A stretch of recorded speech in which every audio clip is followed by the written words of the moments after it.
Hi, it's Cam from the Vinyl Narrative. Are you ready to dive into the golden eras of indie rock? Well, today we're going to be exploring the early 2000s, specifically looking at the indie genre. And these are 5 albums that I think every vinyl enthusiast should have in their collection. So this is going to be a 2-part video. I'll cover 5 albums now and then 5 albums in another video, so it doesn't get too long for you.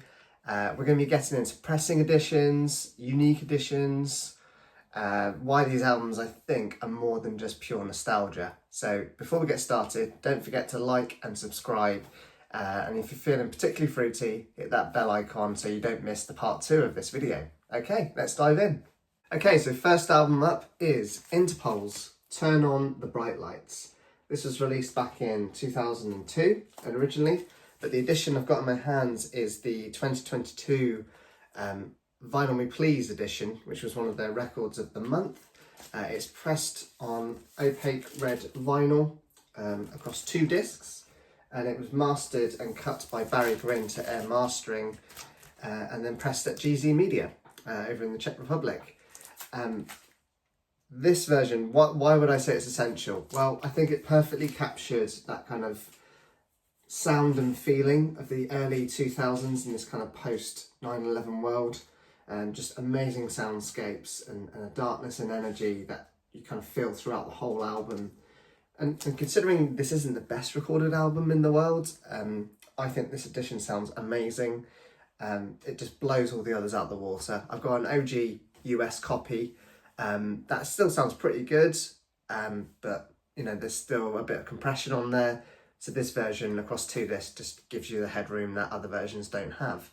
In fact, if I was going to hunt for any edition, I would choose this version over the OG copies to have in your collection.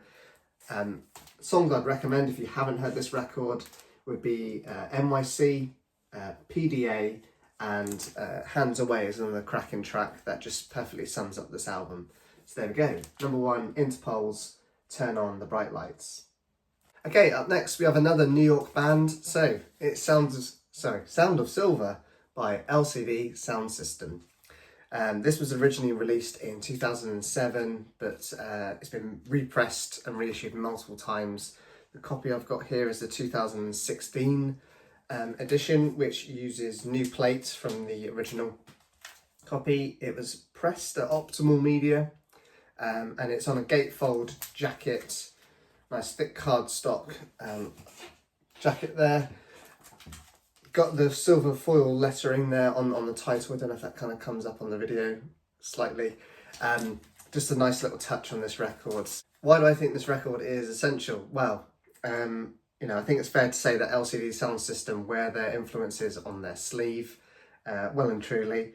But I think that's just because James Murphy, the band leader, kind of has this deep appreciation and knowledge of just incredible music. And in that they've managed to create this timeless kind of dance electronica punk sound that they're very well known for. This pressing, I think, captures that down to a T, and you generally do feel that you're in the room with the band. One of the most alive live bands I've ever seen in my lifetime.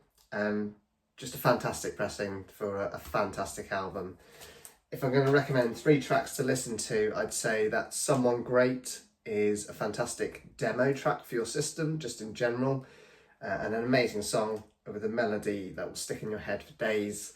Other 2 I would say would be Us v Them, another great dance punk kind of sound, and the closer, New York I Love You, But You're Bringing Me Down, is just an amazing closer to an album, to any album in fact, but yeah, amazing. So there we go, LCD Soundsystem, Sound of Silver. Okay, up next is an album that I've done a video on my channel already, but I want to showcase it again. It is Bloc Party's Silent Alarm, and this is the Dim Mak US pressing from 2005, so the same year that this debut album was released. It's pressed on 3 LPs, so the album's pressed across 2 LPs, and then you've got a bonus remix 3rd disc there. Pressed at RTI in the US, and just an amazing pressing indeed. Why do I think this album is essential? Probably best to watch my other video on this album, but to sum it up, I think Silent Alarm just perfectly kind of fuses that kind of post-punk sound and art rock with their angular guitar, and then you've got the abstract lyrics, and most importantly, probably the dance and club music sound that you get from the kind of infectious drums and the bass lines on this album. It just certainly stood apart from all of the other indie music that was coming out of the UK at the time, and just, yeah, amazing. Watch the other video, it's pretty better, more concise for me to sum that up. But this US pressing offers a very dynamic soundstage. It just perfectly captures that urgency and energy that you got from this band's groundbreaking debut. 3 tracks I'd recommend to listen to are Like Eating Glass, Banquet and This Modern Love. I think they should be essential listening from this album. So there we go, Bloc Party, Silent Alarm. Up next, number 4 is Grizzly Bear, Vekatimist. I think I'm pronouncing that correctly. But yeah, released in 2009. This is another Vinyl Me Please edition I've got in my hands. This one was dropped in 2021 as a record of the month for them. Lacquers were cut by Barry Grint, Alchemy Mastering, and it's cut across 245 LPs on pink and orange vinyl. So there's the pink vinyl, and I'll show you the orange for completeness, just behind there. It's a single spine, not a gatefold. There you go. Really suits the kind of multitude of colours on that front cover there. Why is it essential? Well, to me, I think this was just one of the first bands to kind of do that experimental sound in indie rock. And I don't think I was the only one who kind of shared that opinion. It received a lot of widespread critical acclaim, just fantastic orchestration, lovely harmonies, and a real emotional depth to the lyrics on this record as well. It really launched them into the stratosphere. Commercial success, critical success with this record, and weirdly enough, they even got attention from Jay-Z and Beyonce, weirdly enough, at their festival appearances. So yeah, strange time, the early 2000s, where you had that kind of blend of multiple genres and artists kind of all looking out for each other, I guess. But yeah, fantastic records. This pressing, is it better than the OG? I'm not so sure. I don't have one, unfortunately, but it sounds great to my ears. It's pressed at GZ in the Czech Republic, so there's a little bit of surface noise, but it doesn't distract from the music. 3 tracks I'd recommend are 2 Weeks. That was a huge single for them, 2 Weeks. All We Ask and Ready Able. So there we go. Grizzly Bear, Vekatimist. Last but not least, at least for this video anyway, is the Arctic Monkeys, Whatever People Say I Am, That's What I'm Not. Fantastic title. Released in 2006, and this is a first pressing from the UK. I've checked the runouts, and it is the first pressing.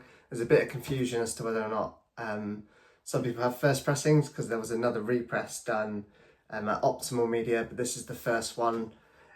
Sounds great to my ears. It's not the best recorded album in the world, again, but it just sounds fantastic. Raw energy on the guitars that really come through, and just, yeah, great. Released by Domino Recordings. I can't find out who cut this record or even pressed it, but I think it was VTV Optical Discs. I think pressed it, but I may be wrong on that one. Why do I think this is essential? Well, it was the fastest selling debut album in UK history, although I think they might have lost that title now over here. But this pressing sounds good to my ears. It captures kind of Alex Turner's kind of cutthroat lyricism, and just the raw and chaotic energy of the guitars and the drums especially. All of which they're very famous for in their early days. It just propelled them into the widespread media, I think. And the hype around this album before it even came out was just insane in the UK. Every kind of music publication was talking about them as the next big thing, and boy, were they not wrong. It didn't disappoint either to me. I had all the demos of this album from, I think it was Under the Boardwalk, I think was the demo EP that they released or found its way onto online. I think the album versions are much better than those demo recordings. The essential tracks that I would say for this album would be kind of Fate Tales for San Francisco. That's a cracking track. When the Sun Goes Down, and to finish off, probably A Certain Romance. I love that song. It's just a lovely kind of towards the end closer track. In fact, it is the last track, sorry. This kind of spaced out there as the last track on the back sleeve there. So there we go. Arctic Monkeys, whatever people say I am, that's what I'm not. Okay, so that's part one. A mix of essential UK and US indie music there. That certainly defined the early 2000s, especially for me. I'm interested to know, which ones do you own, or what's on your want list from this list? Or are there any favourites that I've omitted there from the early 2000s? But note that some of them may come up in part two. So make sure you like and subscribe, and check out part two for 5 more indie records that I think you shouldn't sleep on. Thanks for watching, and I'll see you again soon.